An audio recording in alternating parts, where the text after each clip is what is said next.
તો આપણા સૌ માટે શૌનકોએ પ્રશ્ન કર્યો કે બાપજી, તમે કથાનો મહિમા તો બહુ સરસ ગાયો, પણ હવે એ તો બતાવો કે આ દેવી ભાગવતની કથા ક્યારે સાંભળવી જોઈએ, આને સાંભળવા માટેનો શ્રેષ્ઠ સમય કયો, આને કેવી રીતે સાંભળવી જોઈએ. ભાગવતમાં એમાં બધે તો બહુ ઓછા નિયમો બતાવ્યા છે, પણ દેવી ભાગવતના મહાત્મ્યની અંદર ભગવાનની કથા કેમ સાંભળવી એના વિશે તો તમે જુઓ ને તો ઝાટકી નાખ્યા જાવ. આપણી ભાષામાં કહીએ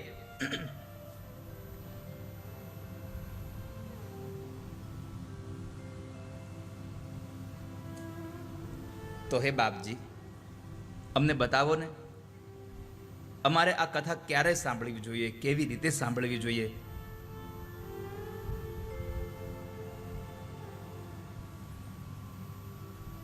તો સુતજી કહે છે, જેઠ મહિનાથી લઈ અને 6 મહિના સુધી દેવી ભાગવતની કથા સાંભળવા માટે ઉત્તમ સમય છે, શ્રેષ્ઠ સમય છે. બીજું, 4 નવરાત્રિઓ માની ઉપાસના માટે અતિ શ્રેષ્ઠ બતાવી છે.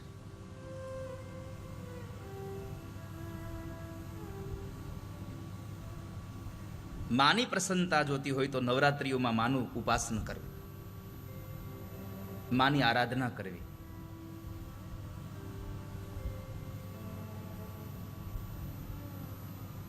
તમે જુઓ,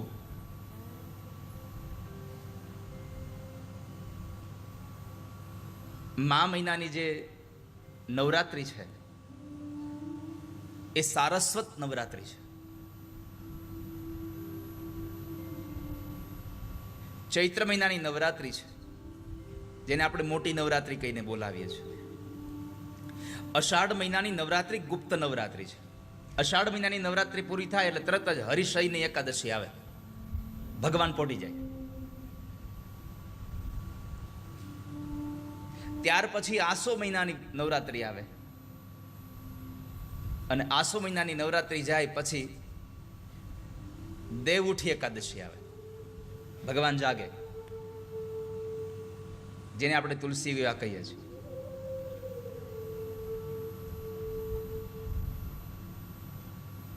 તો માની ઉપાસના નવરાત્રિઓના સમયમાં વિશેષ કરીને કરવી, સાથે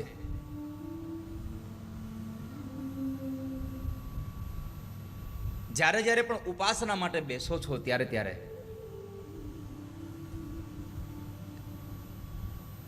પવિત્રતાનો ખાસ ખ્યાલ રાખો.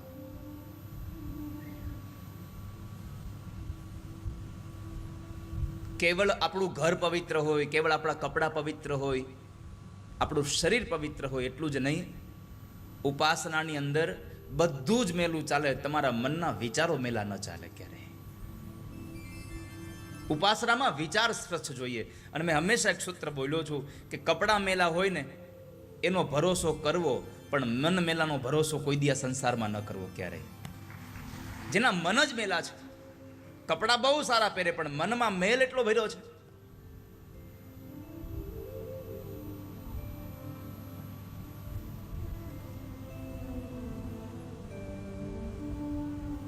માટે મનથી પવિત્ર રહેવું. પોતાની ઉપાસના બની શકે તો જ્યારે જ્યારે માનું આરાધન થતું હોય ત્યારે ત્યારે, જ્યારે જે ભગવાનનું તમે આરાધન કરો છો એનો લાભ અનેકને મળે એવું કંઈક પ્રયોજન ગોઠવવું.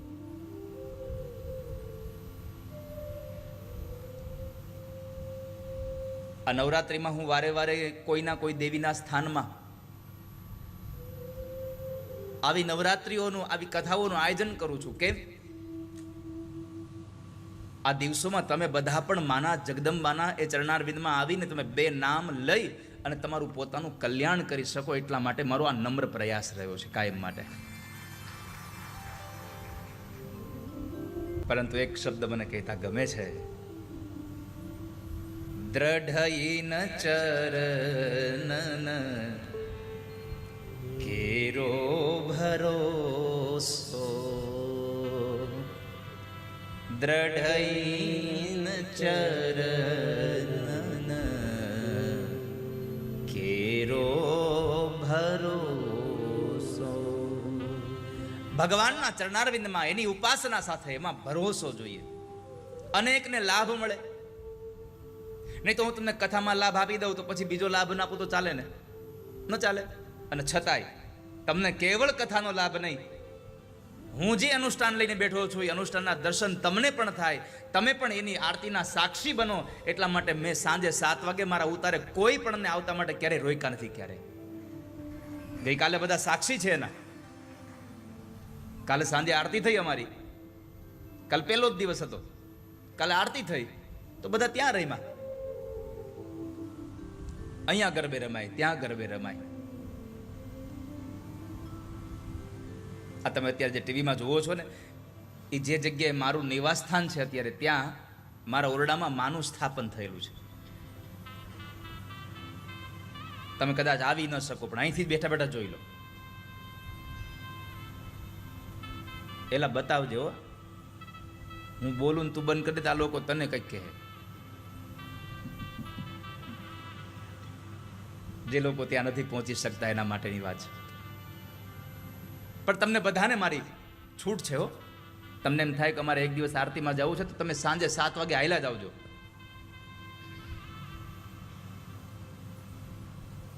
પ્રભુ ફાર્મના દરવાજા ખુલ્લા જ છે. અમે સિક્યુરિટી વાળાને અમે જ કહી દીધું કે 9 દિવસ કોઈ અમારા નામે 46 ના નામે આવે ને તો આવવા જ દેજે. ના પાડતો જ નહીં તું.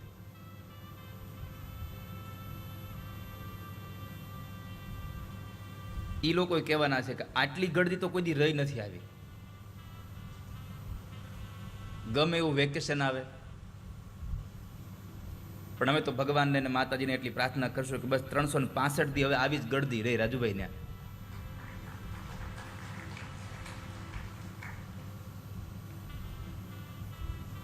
5 સ્ટાર હોટલ બનાવ, અરે 7 સ્ટાર બનાવવાનું અમારે ક્યાં બિલ દેવું છે?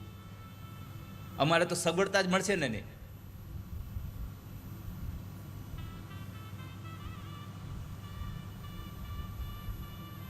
તો બધાને લાભ મળે એવું આયોજન કરવું, આવું ભગવાન વ્યાસે કહ્યું છે. પવિત્રતા રાખવી, બધાને લાભ મળે.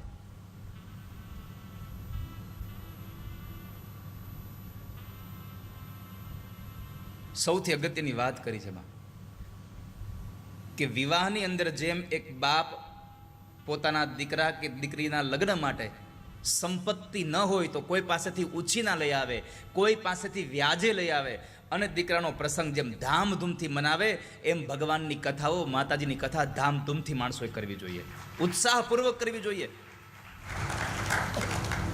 લોભ ન કરવો જોઈએ માણસ. કરકસર હંમેશા જીવનમાં કરવી પણ લોભ ન કરવો. ઘણા બધા તો એવા લોભી બન્યા હોય, એટલા લોભી બને વાત જ જવા દો. અને પછી શું થાય ખબર? લોભીનું ધન શું થાય? લોભીનું ધન. હા, તો તમે યાદ રાખજો, જીવનમાં લોભ કરવાનો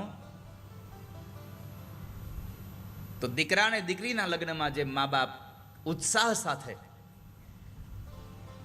સંપત્તિ વાપરીને પણ એ ઉત્સવને મનાવે છે, એવો જ ઉત્સવ, એવો જ યજ્ઞ આપણા ઘરે થતો હોય ત્યારે એમાં પણ ઉત્સવ હોવો જોઈએ. આપણને ઉત્સાહ રહેવો જોઈએ. खूब भावથી मानस उत्साह रखे. क्या आप अपने बेबी के लिए अडल्ट टूथपेस्ट यूज करते हैं? अडल्ट टूथपेस्ट में फ्लोराइड होता है जो बेबीज के लिए सेफ नहीं है. भावથી मानस उत्साह रखे. બીજું, દેવીની કથામાં બધા જ લોકો આવી શકે. ઘણી વખત ઘણા લોકો એમ કહેતા હોય કે અમે તો આ સંપ્રદાયમાં માનીએ એટલે અમારે અહીં ન જવાય. ઘણી વખત તો કૃષ્ણને માનનારા એમ કહેતા હોય છે કે અમારે ભગવતીની કથામાં ન જવાય. પણ તમને અંગતમાં કહી દઉં, આ દેવીની પૂજા, આ દુર્ગાની પૂજા, આ કૃષ્ણની પૂજા તમે કરો છો ને, એ કૃષ્ણ એટલે એકંદરે એક અવતાર માં પાર્વતીનો જ છે. એકવાર માં પાર્વતી તૈયાર થઈને બરાબર આવ્યા અને ભગવાન શિવ જોવે છે એટલે ભગવાને કીધું કે દેવી તમારે કેટલું સારું નહીં, કેટલા શૃંગાર કરવાના, કેટલા તમારે ઘરેણા પહેરવા મળે, સ્ત્રીનો અવતાર, આવું અમને ક્યારેક મળે તો. અને ત્યારે માતાજી કીધું પ્રભુ એક કામ કરો, આપણે આવતી વખતે જ ગોઠવી દો. અને પછી માતાજી કૃષ્ણ બની આવ્યા અને ભગવાન શિવ સ્વયં પોતે રાધિકા બનીને આવ્યા અને એ સમયે એને શૃંગાર કર્યા છે. આમ જોવા જાવ તો કૃષ્ણ એ કાલીની જ ઉપાસના છે. ક્યારેય પણ એવું ન કહેવું જોઈએ કે અમે આની ઉપાસના હોય તો અમે ન જઈએ. માતાજીની કથામાં તો બધા આવે છે.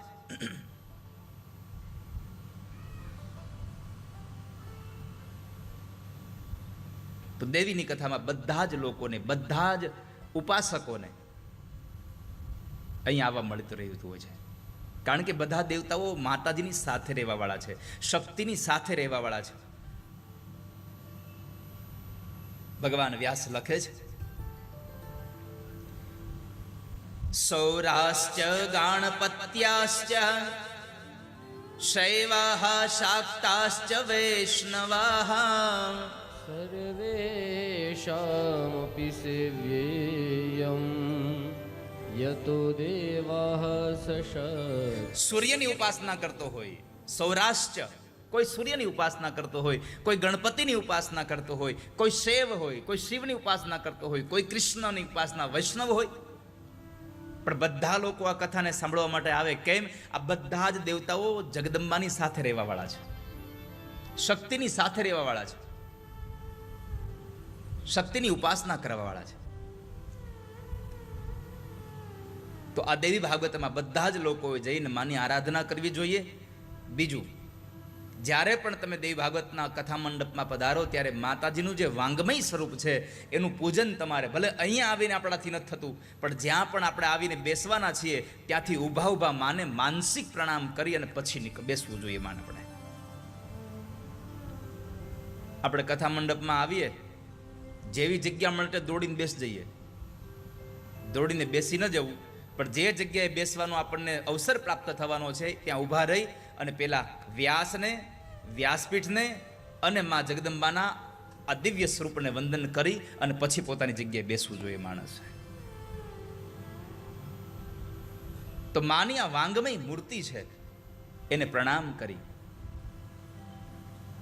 ગ્રંથનું પૂજન કરવું અને પછી પ્રસન્નતાપૂર્વક જ્યાં જગ્યા મળે ત્યાં પ્રસન્ન ચિત્તે બેસીને, ભગવાન વ્યાસે બહુ આગ્રહપૂર્વક કહ્યું છે પ્રસન્ન ચિત્તે બેસી અને કથા સાંભળવી જોઈએ. કારણ કે જ્યાં સુધી મન પ્રસન્ન ન હોય ને ત્યાં સુધી બધી જ વસ્તુ તમને કાંઈ સારી લાગે. આ સુખ અને દુઃખ છે એ કોઈ વસ્તુમાં નથી પડ્યું. સુખ અને દુઃખ તમારા મનના ભાવ છે, તમારી પ્રસન્નતાનો ભાવ છે.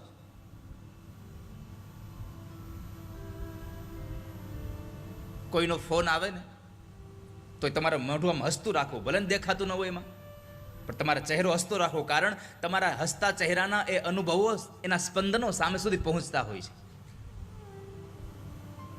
માટે માણસ પ્રસન્ન ચિત્તે કથાને સાંભળે. આપણને પ્રશ્ન થશે પ્રસન્નતા એટલે શું? ખાલી ચહેરા ઉપર હાસ્ય હોય ને પ્રસન્નતા કહેવાય? પ્રસન્નતા કોણ પ્રાપ્ત કરે?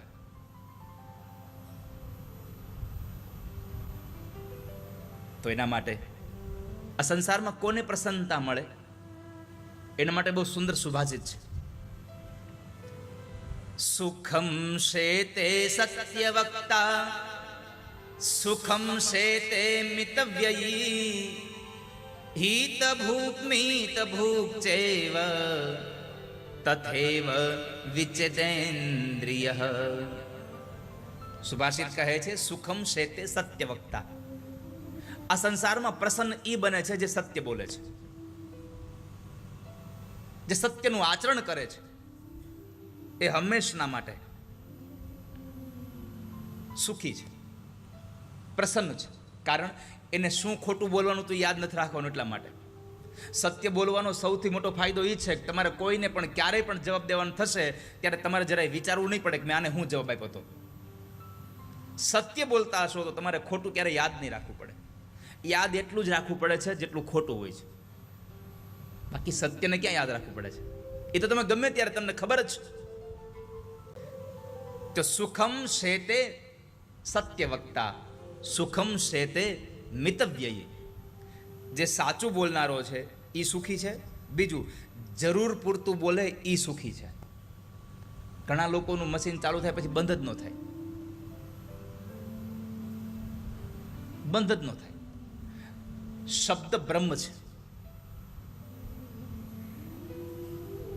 વાણીને વેડફવી નહીં ક્યારે. માટે જરૂર હોય એટલું જ બોલવું જોઈએ માણસ. બાકીના સમયમાં મૌન રહો. મૌન રહેવું ને એ હાવ સહેલું છે. મૌન રહેવું એકદમ સહેલું હાવ, પણ ઓછું બોલવું ને એ બહુ અઘરું છે.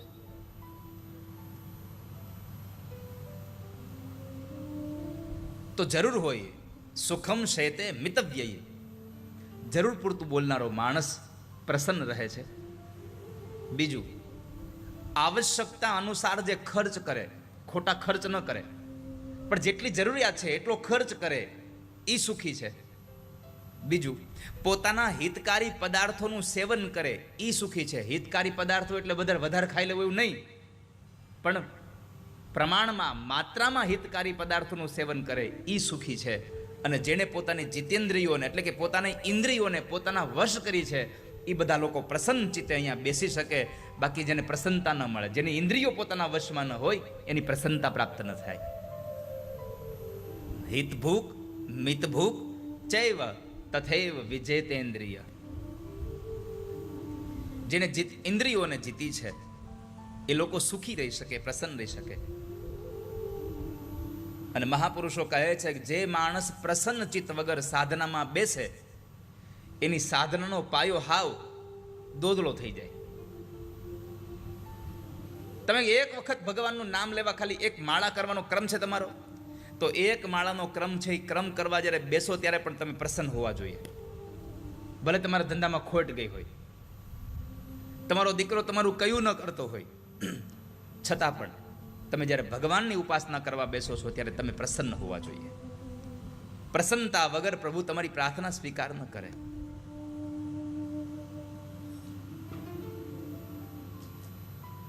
તો માણસ પ્રસન્નતા સાથે સાધનામાં બેસવો જોઈએ. અને ભગવાનની ઉપાસનામાં આપણે બેસીએ અને આનંદ ન હોય આપણામાં તો યોગ્ય નથી. કેમ કે પરમાત્મા પોતે આનંદ સ્વરૂપ છે, માં પોતે આનંદ સ્વરૂપા છે. જેની ઉપાસના કરવા બેસો છો એની સામે તો એ રીતે તો બેસવું જોઈએ. કોઈના ઘરે આપણે બેસણામાં ગયા હોય, ત્યાં જોર જોરથી હસીએ તો સારું લાગે? અને કોઈના લગ્નમાં આપણે એમને માંડવામાં એ ફરા ફરતો હોય આપણે રોયે સારું લાગે? તમે કલ્પના તો કરો ખાલી.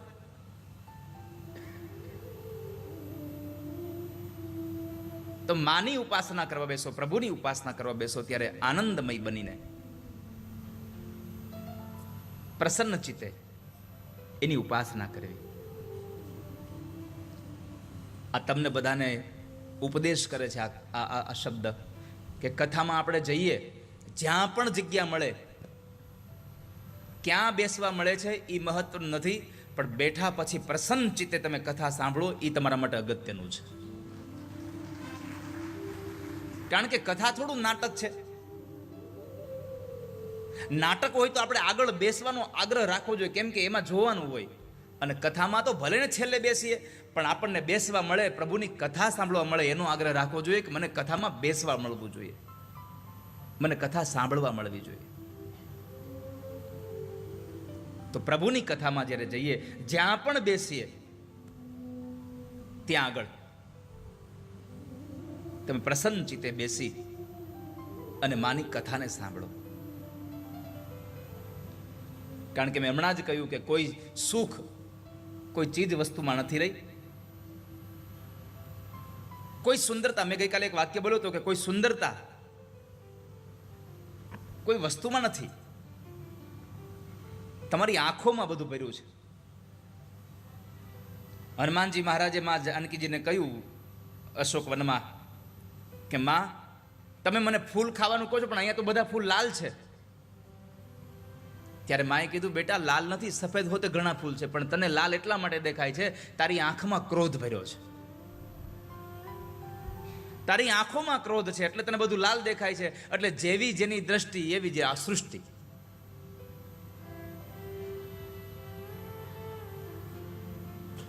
એટલે કોઈ વસ્તુ સારી નથી, કોઈ વસ્તુ ખરાબ છે, આવું નથી. બધું જ બરાબર છે એની જગ્યાએ, આપણી દ્રષ્ટિ બરાબર નથી કદાચ ક્યારેય. અને એટલા માટે મનોજ ખંડેરિયાનો એક શેર છે, કુરૂપતા ક્યાંય પણ જોઈ નથી સૌંદર્યની સોગંદ. કુરૂપતા ક્યાંય જોઈ નથી સૌંદર્યની સોગંદ. બધું સુંદર નિરખનારા અમે નયનો લઈને આવ્યા છીએ અહીંયા સંસારમાં. કુરૂપતા ક્યાંય જોઈએ જ નથી, કારણ અમારી આંખો સારી છે, અમારી દ્રષ્ટિ સારી છે, અમારી નજર સારી છે.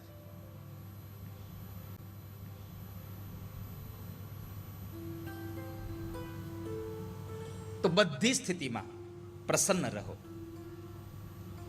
ગમે તે થાય પ્રસન્ન રહો. એકવાર મહારાષ્ટ્રના એક સંત એકનાથજી મહારાજ થયા. એ ભગવાનના મંદિરમાં રોજ ભગવાનની ભક્તિ માટે જાય, પદો ગવડાવે, ભગવાનની સાધના કરે. એકનાથજી મહારાજને બહુ બધા લોકો રોજ મળવા આવે, રોજ મળવા આવે. એવું ન હોય કે બધા લોકો મળવા આવે એટલે એના પ્રત્યેનો ભાવ હોતો હોય. ઘણા લોકો એનું અવળું કરવા આવતા હોય, ઘણા એને હેરાન કરવા આવતા હોય.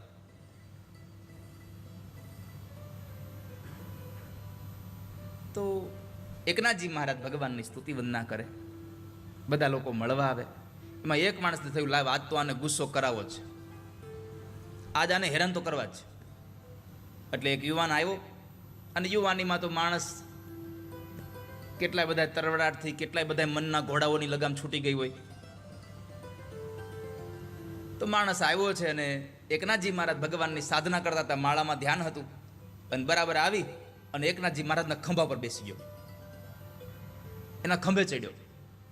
એકનાથજી મહારાજ આમ જોયું અને કીધું કે વાહ ભાઈ, મને મળવા તો બહુ માણસો આવે છે, પણ તારા જેવો પ્રેમી હજી કોઈ દી જોયો નહીં મેં આ સંસારમાં. કોઈ તારા જેવો પ્રેમી માણસ મેં ન જોયો. તને મારા પ્રત્યે કેટલો પ્રેમ છે.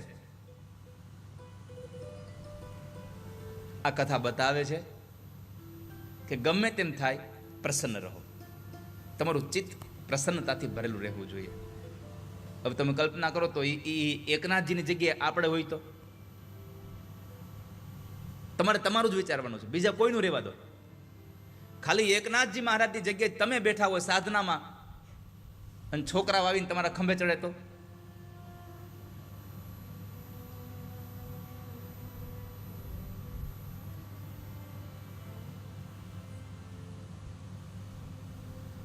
સાધના ચાલતી હોય એ પ્રાર્થનાનું શાંત સરોવર છે,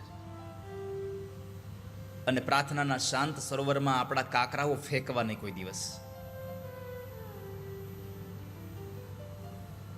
તો પ્રસન્ન ચિત્ત સાથે માની કથા સાંભળવી. ઘણા લોકો કહેતા હોય કે પ્રસન્ન શેનાથી રહેવાય? એક ઉપાય બતાવું તમને. દુનિયામાં, આ જિંદગીમાં પ્રસન્ન રહેવા માટે તમારી જરૂરિયાતને ઓછી કરી નાખો. તમારી જરૂરિયાત જેટલી વધતી જાય છે ને, એટલી જ તમારી પ્રસન્નતા છૂટતી જાય છે. જેટલી જરૂરિયાત ઓછી એટલી પ્રસન્નતા વધારે.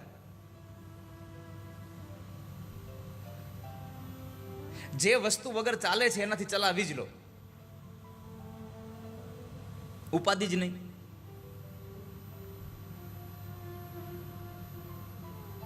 તમને બપોરના સમયે વાસણ ઉટકવાનો કંટાળો આવે છે તો જમવાનું છોડી દો.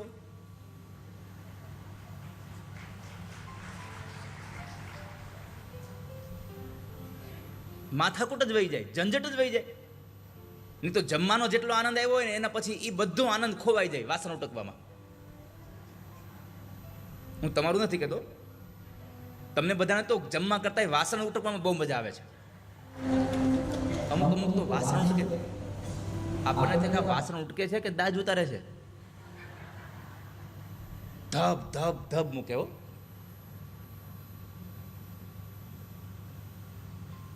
મહેમાન આવ્યો હોય ને તઈ દી હાથમાં બધું પછાડે. મહેમાન એમ કે હમણાં વૈયા જવાના, રોકાવાનું નથી અમે.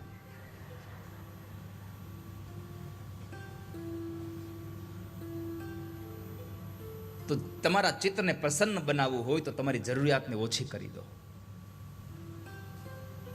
બધી જ અવસ્થામાં ચાલશે. આ સૂત્રને એક તમારો મંત્ર બનાવી લો. બધી અવસ્થા ચાલશે.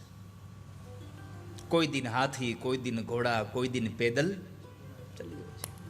ક્યારેક હાથી ઘોડાની સવારી મળે તો ક્યારેક હાલીને જવાનું. પણ બધી જ અવસ્થામાં તમે રાજી હોવા જોઈએ. આ હરિદ્વાર તમે જાઓ, જુઓ અહીંયા કથા આપણી સૌરાષ્ટ્રમાં કે ગુજરાતમાં કે ગમે ત્યાં કથા હોય તો બધી જગ્યાએ કેટલી મોંઘી મોંઘી કાર મોકલે યજમાનો. આપણને તેમાં કેટલા મીંડા આવે એ ન ખબર હોય, એટલી મોંઘી કાર મોકલે. અને હરિદ્વાર જાય તઈ કેવું રિક્ષામાં બેસી જવાનું, પણ એની મજા બહુ છે. રિક્ષામાં બેસીને પછી એ હરકી પોડી જવાની જે મજા આવે એ તમને મર્સિડીઝમાં મજા ન આવે ને, એ તમને રિક્ષામાં જ મજા આવે.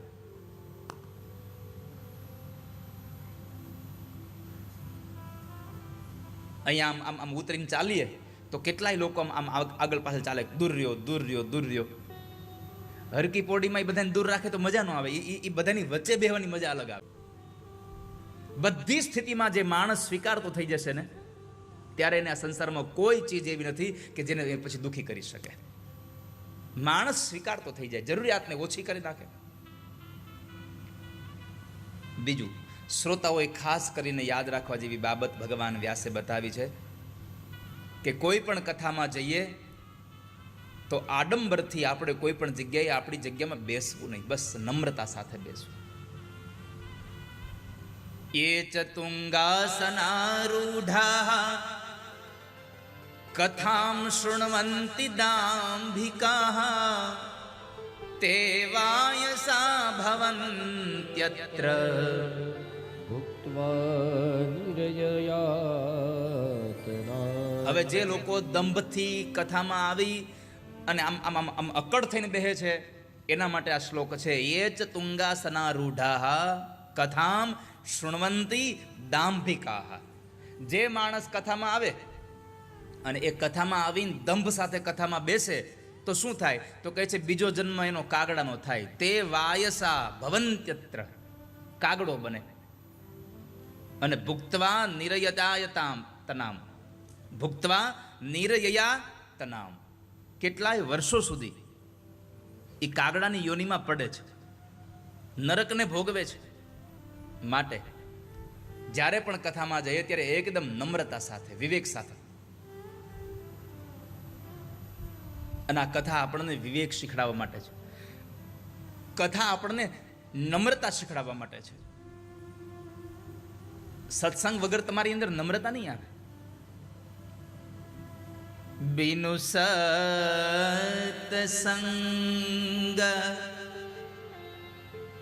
વિવેક ન હોઈ,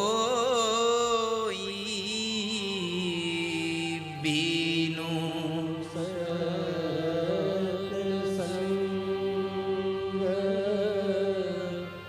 વિવેક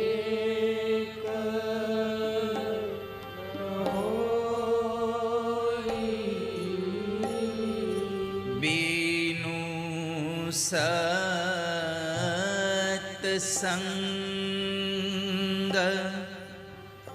વિવેક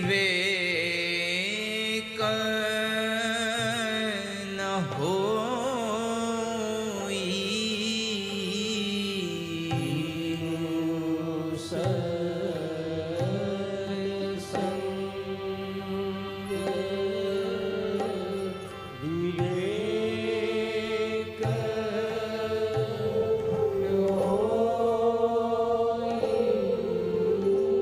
સત્સંગ વગર માણસ વિવેકને પ્રાપ્ત ન કરે.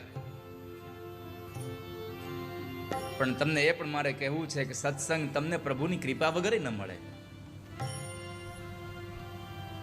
જ્યારે જ્યારે સત્સંગ મળે છે ત્યારે આપણને નમ્ર બનવાનો એક આ અવસર પ્રાપ્ત થયો અને એ અવસરમાં પણ આપણને પ્રભુની કૃપા મળી છે. બીનુ સત્સંગ સંગ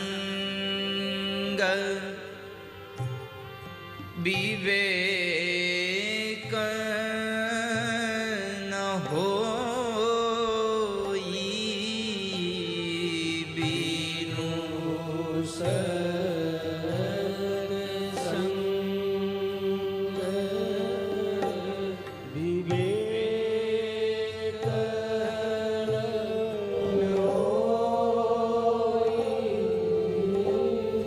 રામ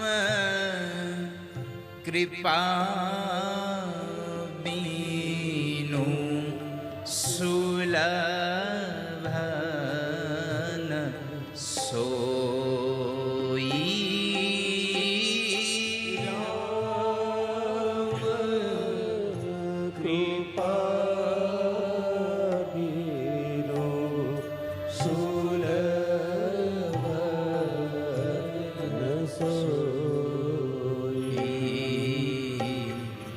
બીનું સત્સંગ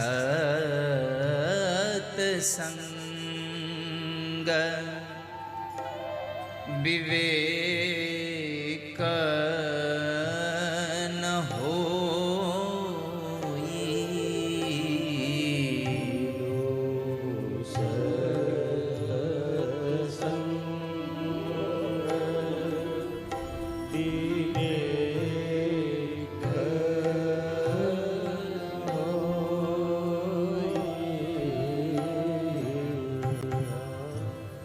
જે માણસ વિવેક વગરનો થઈને આવે, જે માણસ કથામાં આવે અને કથાના વક્તાને, વ્યાસપીઠને, ભગવાનને પ્રણામ ન કરે એમને બેસી જાય, તો દેવી ભાગવતમાં લખ્યું છે કે જે માણસ વંદન કર્યા વગરનો પોતાની જગ્યાએ બેસી જાય એ જન્માંતરમાં ગમે ત્યારે ઝેરી વૃક્ષ બને છે. જન્માંતરે પણ ક્યારેય પણ ઝેરી વૃક્ષ બની જાય છે. માટે આપણી વિવેક, આપણું નમ્રતા, આપણી સહજતા છૂટી ન જાય. જે માણસ કથામાં આવીને સૂઈ જાય એ માણસ બીજા જન્મમાં અજગર, સાપની યોનિને પ્રાપ્ત કરે.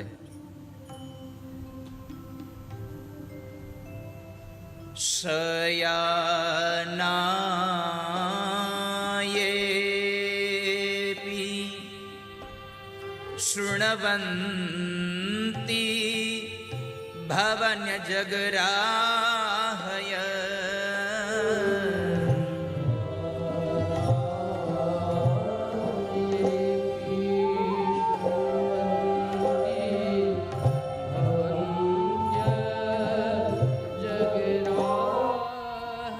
દેવી ભાગવત કહે છે શયાના યેપી શૃણવંતી ભવન્ય જગરાહય. જે માણસ કથામાં આવીને સુઈ જાય બીજા જન્મમાં સાપ બને. લ્યો, તમે સાપ ન બનો એટલા માટે તો અમે આ બધું કરીએ છીએ. કારણ જે સુઈ જાય એ સાપ બને અને ખબર પડે કે હુઈ ગયો છે તોય જો જગાડે નહીં તો પાછો એ બીજા જન્મમાં મદારી બને. તમારી આજુબાજુમાં જોવું કોઈ હુઈ ગયું છે તો જરાક એને ઠોહો મારું, એ ઉઠો, અમારા ઉપર કૃપા કરો, સાપ થવું છે, પાછળ વયા જાવ, અમારે મદારી થવું નથી. અને ઘણાને આમ તમે જુઓ અહીંયા આવીને એમ થાય કે ઓહો સ્વર્ગ અહીંયા છે, અહીંયા જ હુઈ જાય. આમ એવો ટેકો મળી જાય એને અને આંખો બંધ કરી દે અને પછી મચ્છર માખીના સ્વર્ગના દ્વાર ખુલી જાય. ઘણાને મોઢું ખુલ્લું રાખીને હુવે.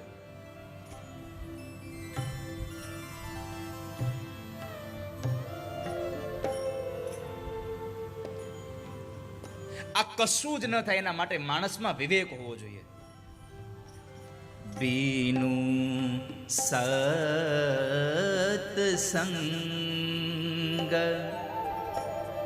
વિવેક ન હોઈ બીનું સત્સંગ